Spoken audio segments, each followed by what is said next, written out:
So I am presuming the similarities are going, they can be easily identified, whereas the differences could be something that you might take a minute to think about. Yes, Dr. Nisar, you have something to say?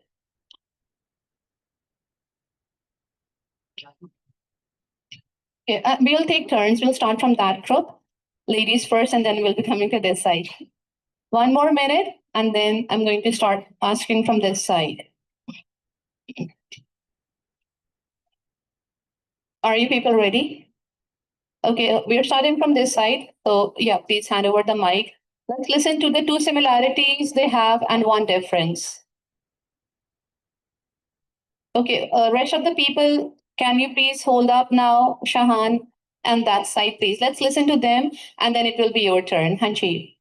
So my name is Ms. Somul, and with me is Ms. Minahal. We're both from the psychology department, and we're both Formanites. Oh, that's these are the amazing. 2 similarities, and for the differences, Ms. Minahal is from Lahore and I'm from Karachi. Oh, that's wonderful. Okay. Geographically, you're from different areas. I'm Sabah Iqbal from Maths department, and Gul Mehak from the same department. So we are from Maths department, and that is our similarity. And the other similarity is that we are from the same batch, Formanite, All right. as well. And the difference is, if we speak physically, the difference is our height difference. So that's Okay, a very obvious difference. One is taller and one is less Yes. taller. Okay. So Dr. Nashi and Saima Majid both are from same profession. We are clinical psychologists. And our previous employment were very similar. amazing. Both started from Center for Clinical Psychology, then Punjab Institute of Mental Health, and now Forman. And differences, as Dr. Nashi said, that I'm younger than Dr. Nashi and I'm married. Okay, thank you. Assalamualaikum. My name is Alina, and with me we have Ms. Uzma. The similarity is that we're both from clinical psychology, in like a specialization is in clinical psychology, and we're both from psychology department. The difference is that I am a mom and she's not. Okay. This is Dr. Aisha, and with me, this is Dr. Ifat Badul. We both joined Department of Psychology back in September 2024. The similarity between us is that we both are easygoing and very easy and relaxing. But the differences is Dr. Ifat has much more absorbing capacity as compared to me. So this Okay, is the very good. difference. In-depth discussion, I would say. Good afternoon. So my name is Harun Sampson, and Dr. Ataur Rahman from the pharmacy department. He's a faculty member, and I'm from the management. That's the difference. The other is that we have lots of similarities. Like our favorite color is blue. His favorite color is also blue, and yes. We are working in FC College. Okay, another similar. Thank you. I hope the color thing you did not make up, and actually you both, blue is the favorite color. Yeah, I think we have 3 people together now. Chief, please. I'm Dr. Sarosh Iqbal, and I'm from sociology. I think the difference I have, I'm the only one from sociology department. And A very I obvious don't have difference. anybody with me to compare with myself. So this is it. All right, thank you. Yes, ma'am. Thank you. My name is Sadia Pasha Kamran, and with me is Sadaf Naeem. Similarities are that we are both cultural practitioners. She believes in visual expression, and I'm more into text. So this is the difference. All right, thank you. Okay, until the time we go to that side. So we can see that a lot of people talked about similarities that were quite obvious, and even the differences, they were very obvious. Somebody is old, somebody is young, somebody is tall, somebody is not that tall. And okay, let's listen to this side, Chi. Okay, so this is Ma'am Uzma Khalil, and Uzma Neef from the economics department, and Hamza Harun from the business department. So 2 similarities we have is one, we're both situated in Lahore, number 1. Okay, and the second commonality is that we both teach something related to management. I teach principal management and she teaches managerial economics. But the main difference is that she has a PhD and I haven't yet. Yeah. All right. Thank you. Yeah, Dr. Nisar. So this is Nisar Ahmed from Religious Study Department. With me, Dr. Anil, and he is from Urdu department. This is the difference between us.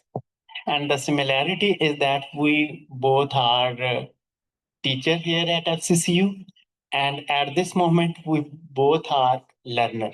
These are the similarities. Okay, this is a good similarity. So I am Amara Tayyab from Statistics Department and she is Rafia Bhatt from the same Statistics Department. The similarity is that we both are PhD scholars and we worked at Government College University Lahore and now we are here together as well. We joined on the same date and the difference is that I am very shy and introvert and she is bold and talkative. But on the other hand, you are talking about yourself and she's not. So it's vice versa over here now. Yeah, I think we have two more groups now. The similarities would be that we both are new at FCCU and we both are researchers, and our age is the same, 39 years old. And the difference is that Saraza is teaching. He teaches statistics and I teach English, so that's the key difference. I think the moment he joined the session, his age increased in minutes. So that's why now it's 30. Yeah. Okay, we have one group more. Hanchi, please. Ma'am, we are like the similarities. We both are from accounting and finance. Mhm. Our department is same, and difference is,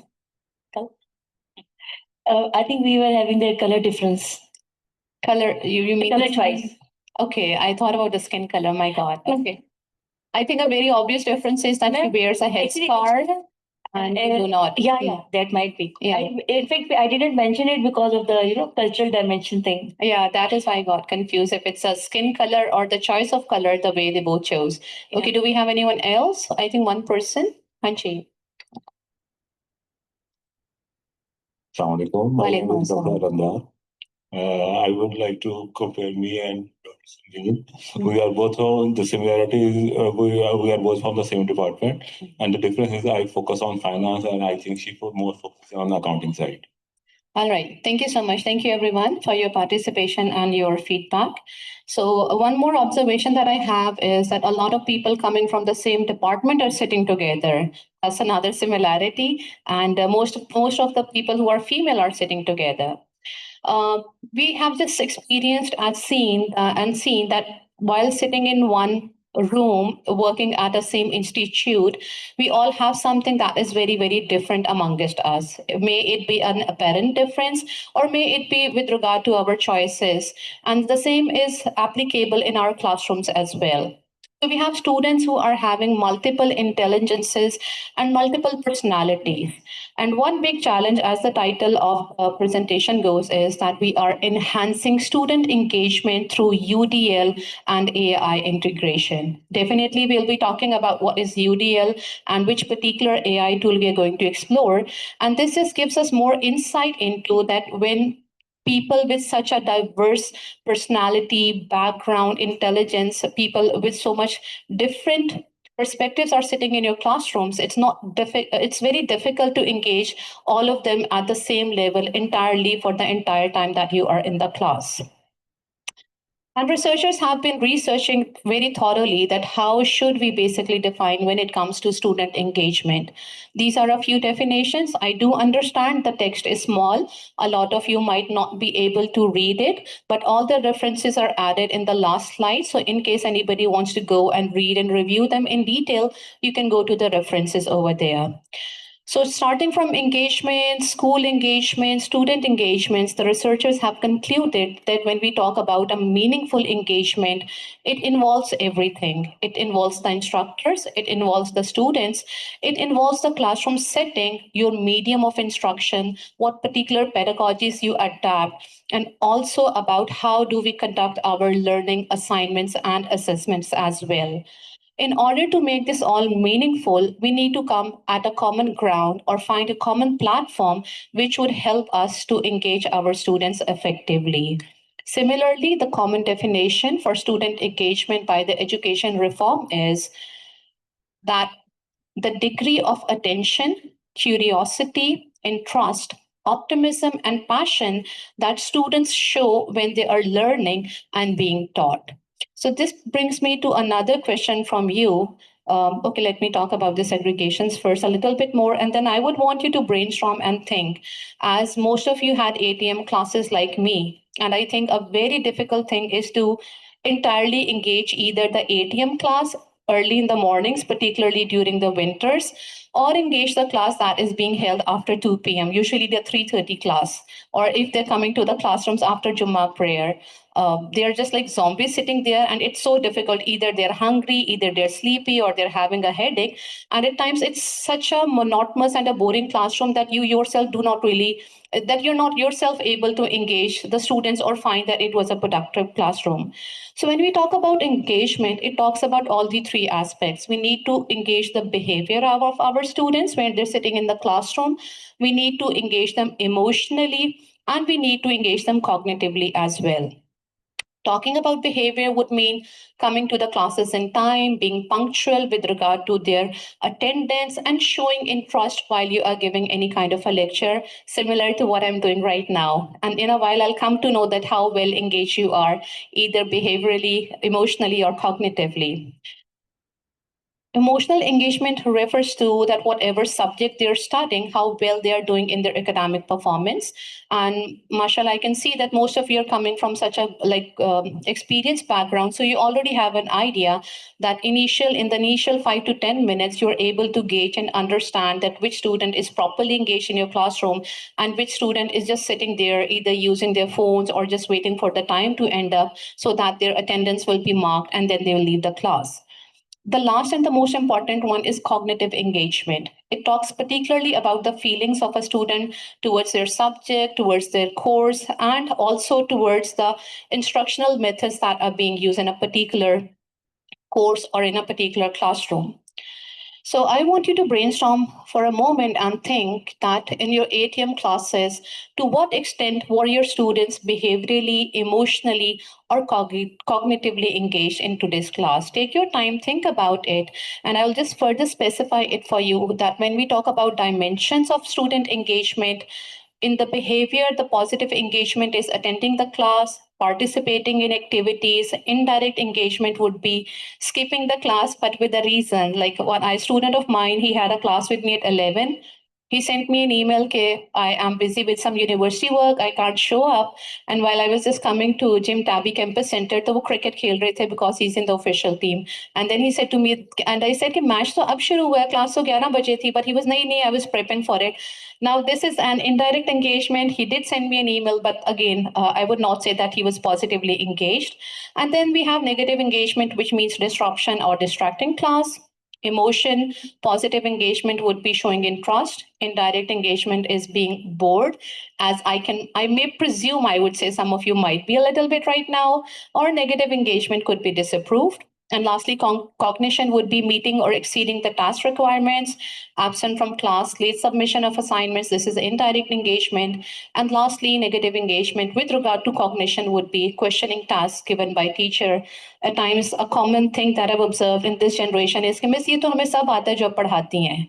So let's talk about something else. ये भी हमें आता है, ये भी हमें आता है. And then I say कि अच्छा फिर आप बस grade ले लें अगर आपको सब आता है in order to qualify for this course. So I hope any one of you have thought about it. And if you could describe it in any way, that how well engaged were your students in your classrooms. You can talk about any one particular aspect. You can talk about either behavior, emotion, or cognition. Okay, we have a hand there, please.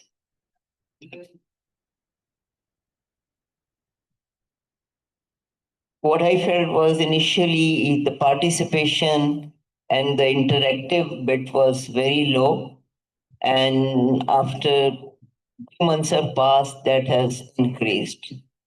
They were very shy to speak. They were just wanted to listen and not to interact.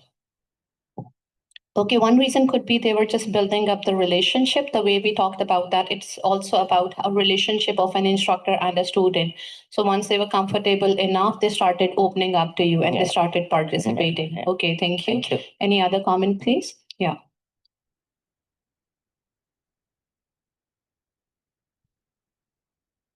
Okay, so from what I felt, students at first, they sit at indirect emotional engagement at the board at the very start. But over time, I found that the class is divided into either negative engagement or positive engagement. Majority being the negative engagement, and few students, like I think 20%, they go for positive engagement. All right, thank you. And you will observe this behavior even in the seating arrangement, as Sir has mentioned, that then there are students who will, even agar samne ki rows khali bhi hongi, but still they'll come and they'll pick up their favorite seat and go and sit in the last last row. And then a very common thing would be taking out their phones, using them, doing anything, but they do not try to listen to you.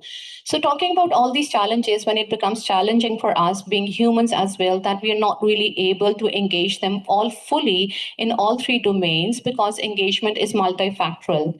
And again, whatever practices we do over here, that's not going to guarantee that it's going to 100% engage our classes in all aspects, but at least it will give you some techniques to adapt, and then you can decide for your own self that what strategy works best for you. So you can engage some of the people all of the time, you can engage some of them sometime, but it's not possible to engage all of them entirely.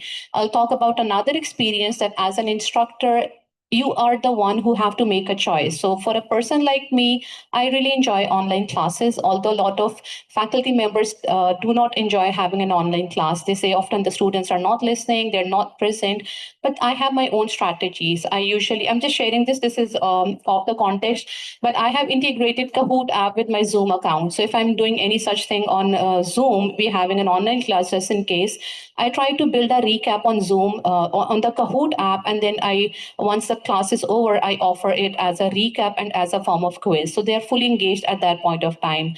Another thing I do is cold calling. So I pick up any student and ask him or her to read something. So mentally they know that she's going to call out our name, so they can't miss out or any such thing. So I think eventually an instructor decides how they're going to go ahead. But one thing which helps us over here is basically the framework of UDL. So the universal design of learning talks about multiple means of engagement, multiple means of representation, and multiple means of action and expression. So the purpose over here is not to change the instructor or change the students, because that is not possible. But the purpose of UDL is to basically change the learning environment in which students are studying. And this can be done in several ways. So the multiple means of engagement focuses on the why of learning. Whenever you assign them any assignment or any assessment or any such activity, you need to tell them what is the why, what is the purpose, why we are doing something. I'm just sharing a few examples for you to understand. That would not mean I'm particularly picking up anybody. At times, certain instructors would ask mostly their freshman students to go and conduct an interview with an instructor, and then they have a particular set of questions, and then they'll keep on coming to you in batches and batches. And when I ask them, "Bete, what are you learning out of it?" And they'll say, "Ki pata nahi, ma'am ne ya sir ne kaha tha ki iske marks lagenge, aapne bacha ke interview kar lena hai." So over here, we don't really have an engagement. They are just doing it as an activity to get their particular score. But I'm sure that if we add any particular why based on what kind of questions they're asking, which particular faculty member they're interviewing, it's definitely going to engage them in a different manner. Then another aspect of multiple means of representations is the what of learning. So whatever topics you're teaching, because we all are coming from very diverse disciplines and domains. We have business, pharmacy, psychology, English, Urdu, religious studies. Obviously, the content is different, and how you present it makes a lot of impact. I have added a few examples from the courses that I teach, and I hope that they're going to help you restructure, or if you're already doing such things, that will be really good for the students to understand them. Lastly, multiple means of action and expression. It focuses about the choice of students, in particularly the how of learning, their assessment types, and how we can do them in a different manner. I feel so odd when I keep on saying, let me share one example of mine. So for my higher level courses, I would say that they're studying phonetics and phonology course with me. I'll be sharing these slides in a bit as well. And phonetics and phonology is basically how sounds are produced, particularly the speech sounds, the international phonetic alphabets, how are the words properly pronounced, what are accent, what are dialects, and what are particular places involved in our vocal cavity which help us to produce different sounds. And this time for one of their midterm assessment, I did not give them any written exam. I don't know how many of you have watched the movie, The Miracle Worker. Has anyone watched the movie, The Miracle Worker? But now I'm going to call out one name, and I think some of you might have watched it. How many of you have heard about Helen Keller? Okay, quite a few. Some of you might have watched the movie Black, Rani Mukherjee and Amitabh Bachchan. Okay, sure. So that's the same thing. So Helen Keller was basically a child who was deaf and who was blind at the same time. And still her instructor believed the lady who was basically her, I would say, mentor, who was taking care of her, how did she teach a blind and a deaf child to speak, to recognize sounds, to differentiate them? So for their midterm exam, they had this assignment that they were supposed to watch this movie, The Miracle Worker, and whatever conceptual knowledge they had gained based on phonetics and phonology, they had to compare it, that how it is applicable in this particular movie and what are their key takeaways or learnings from them. Because there's a particular scene where the lady teaches the girl to pronounce water. So she makes her feel water, and then she makes her tap her lips and the sound. So it's very interesting scene if you would go to YouTube and watch it on your own as well. So I usually try to give them experiential learning in order for them to get multiple means of representation as well, and multiple means of expression as well. These are a few suggestions. Again, I know the text is too small. I'm sorry for that. I should have been a little bit mindful. You can definitely go and review that. So I'll read out a few for you. Multiple means of representation could be provide different options for perception. Somebody was talking about being a visual presenter. And again, I hope you have an idea that even we talk about students, we have students who are visual learners, students who are social learners, students who are kinesthetic, someone who is more close to sensory details. So visual is something that is very, very impactful. Like we have these slides, and I'm optimistic that even when you go after leave the session and when you go back, you will still be able to at least take away one or two things with you. The reason being they were displayed over here, and because they say a picture speaks more than words, so you'll be able to remember and retain that information. Provide options for language and symbols if they're coming across terminologies which are new. Provide options for comprehension, and similarly for physical action, expressive skills and fluency, executive functions, how we can recruit their interest, sustain their effort and persistence, and then self-regulation. I would not be reading the entire slides for this, but this is just for your reference, and there's a YouTube link as well. So again, you can see we have different images with different fonts for you to remember at least the keywords, engagement, representation, action, and expression. And if you want to know more about this 3-block model of universal design of learning for learning, you can go to this YouTube link. Now, I really want is to demonstrate something that what we are here majorly for, and that is the integration of AI. So this is one example of how I teach my phonetics and phonology class. I add figures for them. I have presentation slides for them. I try to find YouTube videos for them because they're very graphic and it gives them a better perspective of how they should be understanding something. And then I also try to bring up some additional reading for them. So let's do a short exercise over here for you to remember at least this slide. The first one talks about definition of voiced and voiceless sounds. So do you have any idea that while we are speaking, while we are communicating, how do you really differentiate if a sound is voiced or a voiceless sound? The young moms who are teaching their kids might have an idea because they teach students phonics now instead of alphabets and letters. So any idea, how do we guess that? By? Movement of lips? Something like that. Okay, those are places of articulation. Thank you for that. Okay, but majorly, how do you determine if a sound is voiced or voiceless? So I want all of you to take out your hand and place it on your Adam's apple. It's very obvious for all the men, but not really for the women. So can you say and say it loud enough for you to pronounce it and hear it? Do you feel any vibration in your sound box, the vocal tract? So this means this is a voice sound. And now because Sabha is sitting here, I'll pick up sound. I'm not saying S. S is the letter and the alphabet. I'm just picking up the sound. So can you again place your hand and say, S? Do you feel any vibration? So this would mean that S is a voiceless sound.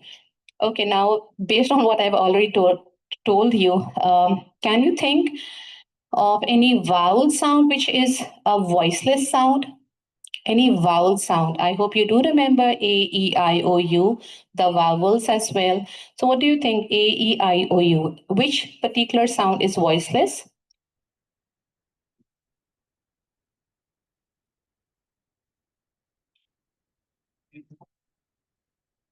Okay, it has to be here. A, E, I, O, U. Do you think? Okay, yes, Dr. Saima? All of the vowel sounds are always voice sounds, but among the consonants, b, s, d, k, g, l, there would be a few which would be voiceless, and then there would be a few that are voiced. So this is what I usually practice, that particularly when we're talking about places and manner, we practice them as much as we can in the class. And if you don't remember anything else, but I look forward that when you leave the room, at least you will know what is a voiced and a voiceless sound and how do you usually differentiate them by placing your hand over here and noticing the vibration that happens in your voice box. So by adding several options, this gives my students a multiple means of representation. So people who are avid readers, definitely they go to research material slides. The ones who are visual, they prefer going to YouTube channels and different kinds of diagrams and figures. And now coming to the major part, integration of AI. So now we know that AI has become a very integral part of academia as well, other than different domains of society.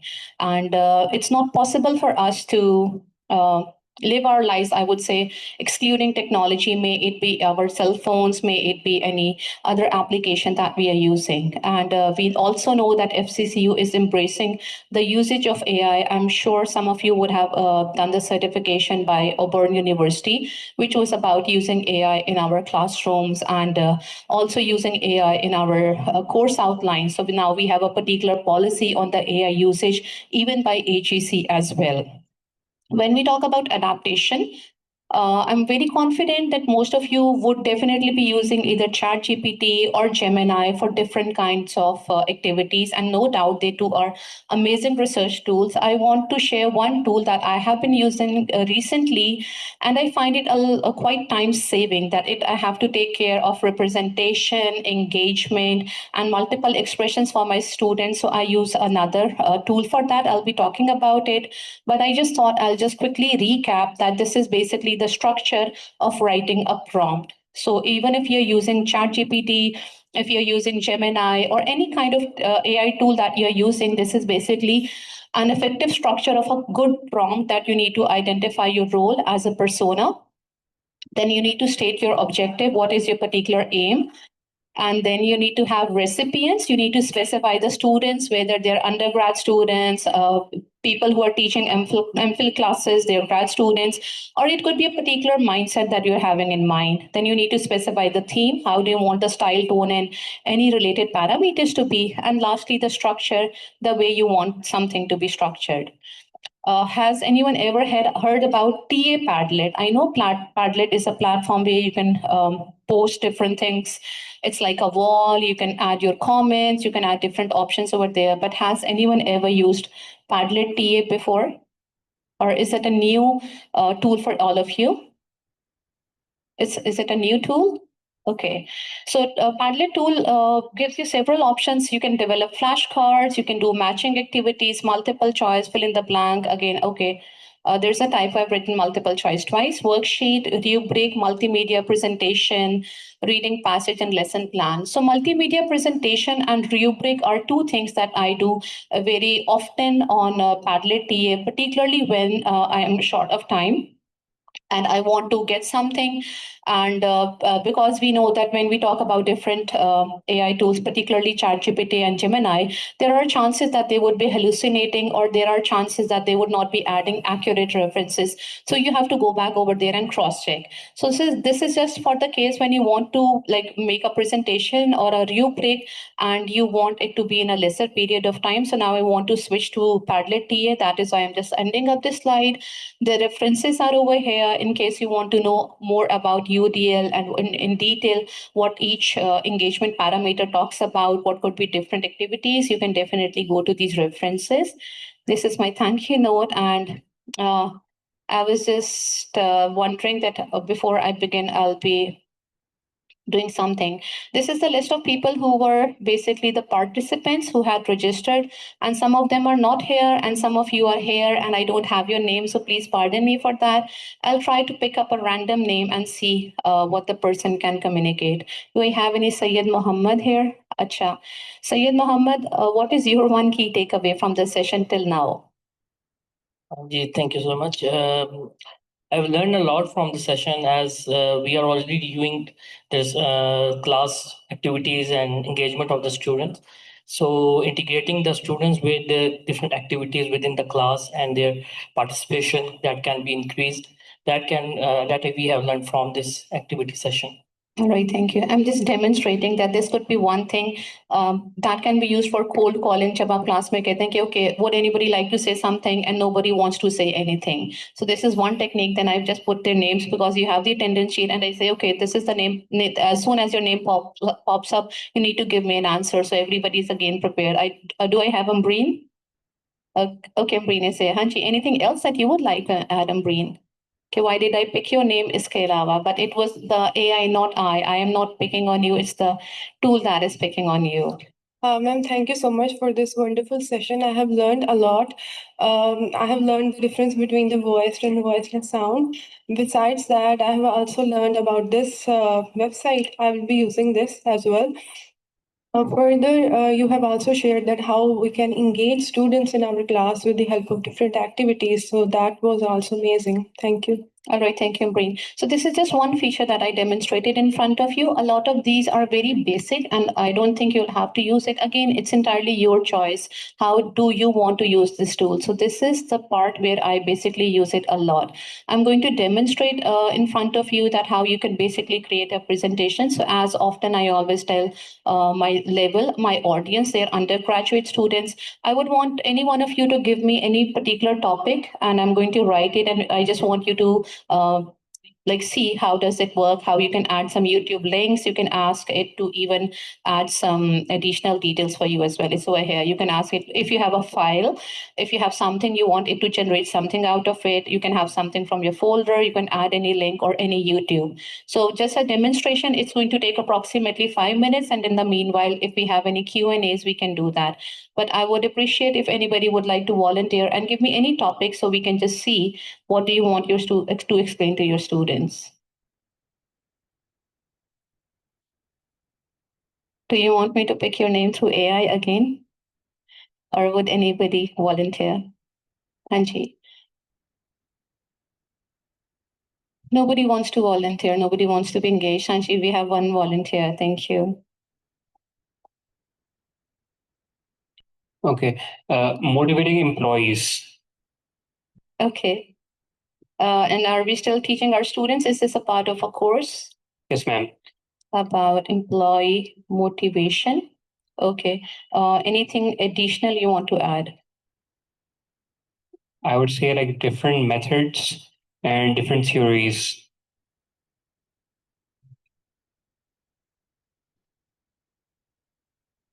Different methods and different theories. Pardon, okay, please don't judge me that in English constructor, okay, she's doing so many typos and grammatically, don't judge me for that. I just want to give a brief demonstration, theories and methods. Okay, and now I want it to also add any YouTube videos. If there are available any videos, I've added that, and then I'm just going to generate that. So you can see it has already started generating, and it's hardly going to take 5 minutes for you. Okay, I would not say that this is an entire package on which you can blindly depend or blindly use it. It helps you to structure things. A lot of times this is just to get the idea. And again, it will be your choice that if you want to go in a discussion mode, if you want to use the same as a PDF document or as Google Slides. I usually save it as Google Slides, and then I try to modify it according to my class requirement. If I think there's information that might be too extensive for my students, I try to remove that. And if I think that this information is too less and I need to add more information, I do that as well. But this is just to give you an idea. So it talks about understanding employee motivation, exploring theories and methods to drive workplace performance and satisfaction. And then it's going to start with the learning objectives. What are the learning objectives of this presentation?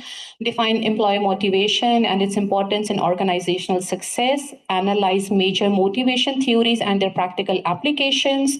Evaluate different methods of employee motivation and apply motivational strategies in workplace scenarios. So I'll keep on scrolling. It's going to take hardly 5 minutes, and then it's going to talk about, it will be available to be extracted and exported. It talks about what is employee motivation. It talks about psychological perspective, organizational goals. You can see at the headings as well. And then it starts telling you about major motivational theories. This is not my domain, so I am not sure, but you can authenticate if this is accurate or not. It talks something about Maslow's hierarchy of needs, and then 5 levels of needs: physiological, safety, social need, esteem needs, self-actualization. And how what I really like it that if you you instruct it in such a way that apply it, add examples, bring comparisons from social media and the rest of the things. So it's going to extract all that information for you as well. So workplace application, competitive salary and benefits, job security, team building activities, and rest of the things. And you can see further, it will keep on adding information. Usually it creates 10 to 15 slides. Then it talks about another theory. What are the motivator factors over there? And then again, the rest of the theories. And it will keep on telling about them once they all are finished. If there will be any relevant YouTube links, modern motivation methods. And I think if I keep on speaking for the next 2 to 3 minutes, it will be ready for you to export and extract. So I find Padlet TA very, very effective. It's entirely free of cost. You don't have to pay anything for it. You can just straight away register it with your FCCU's account. And till the time it is just developing, I hope it doesn't it still keeps on working. Another thing that I really like is that a lot of times it brings a lot of statistics as well. And statistics, I hope you all have an idea, are very, very important with regard to the research perspective, because it tells you that how authentic or credible your sources are. So 70% of employees say that motivation and morale improve massively with increased recognition from managers. I'm going to pause over here for a minute. If you have any question, if you have any comment, then you can please go ahead with that. And then I think after the next 5 minutes, I'll be wrapping it. Ma'am, I think that door is locked. You'll have to use that door. So na chahte hue we just pointed it out. Hanji, if there are any questions or any comments, you can please go ahead. Or should I think कि आप लोग इतने emotionally, cognitively और behaviourally engage थे कि आपको हर चीज याद रह गई और आपको कुछ भी रिवाइज करने की, रिपीट करने की जरूरत नहीं है? This is what should I presume? Although that's very, very idealistic, but जब ये students say कि हाँ जी मिस मान जाए हमें सब आ गया, I'll trust you for that. So then that will be all from my side. Thank you.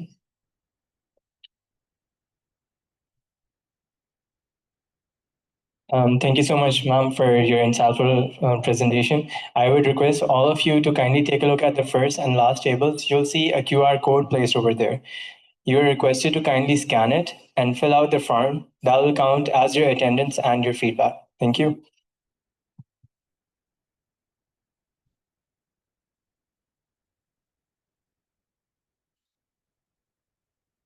So just till the time you people are signing up. Okay, what another thing that I like about creating presentations on this tool is that at the end, it always gives you reflection questions. So you can always assign these reflection questions to your students as home assignments, and or maybe you can, okay, now you can see it hardly took me 5 to 10 minutes. It's ready to export, and I can export it either to Google Slide. I'm intentionally doing it to PDF right now. So the reflection questions can serve as your home-based assignment or discussion perspective, if you want to add anything for discussion, but you don't really know what should you be giving to your students, this can be one way of doing that.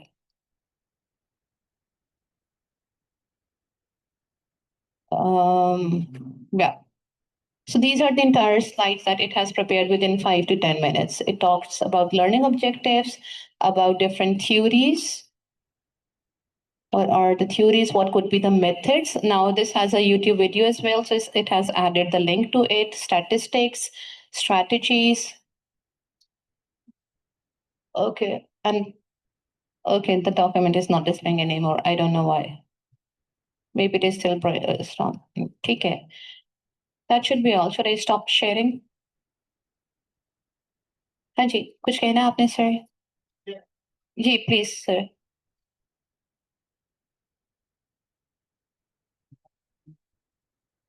Padlet TI, okay. So basically,